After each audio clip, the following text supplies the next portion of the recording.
कधीच नाही चुकणार तुमचे फेवरेट टीव्ही शोज झी5 सोबत, तेही एकदम फ्री।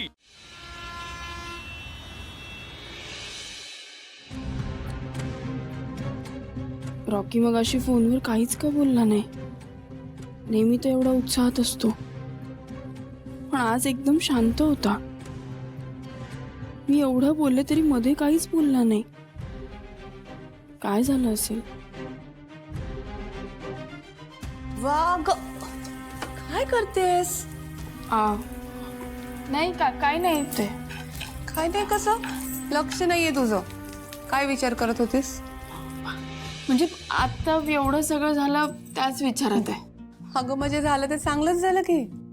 हा, चांगलं झालं, पण ते सगळं नीट सुरळीत झालं पाहिजे एवढंच।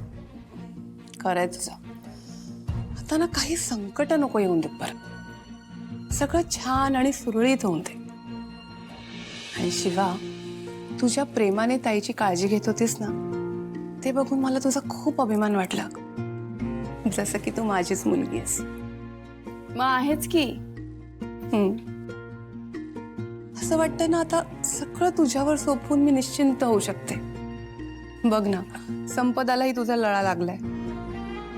आता देवाकडे एकच प्रार्थना बाळा, तुझ्या वाट्याला आता कुठली संकट नको।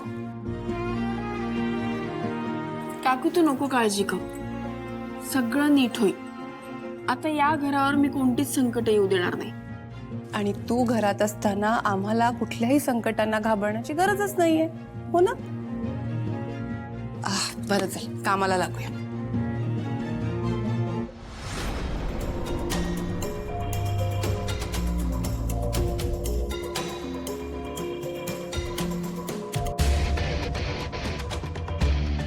बाबा कॉल केला होता। या काय झालं? कुठे गेली होतीस? मी कॉलेजला गेले होते। नक्की? हो बाबा। खोटं बोलतेस माझ्याशी? कुठे गेली होतीस तू?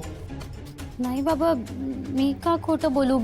मी खरंच कॉलेजलाच गेले होते। तू खरंच कॉलेजला गेली होतीस हे तू आता मला सांगणार आहेस? काका, तू तू काय करतोयस? एक मिनिट, तुम्ही थांबा। कुठे गेली होतीस?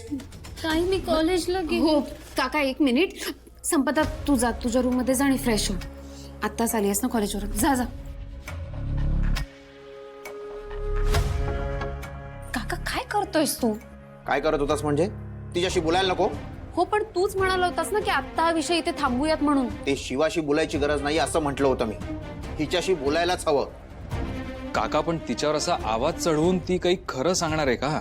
आधी मी संपदाशी बोलतो, काय खरंय ते तिच्याकडून काढून घेतो, मग पुढे बघू।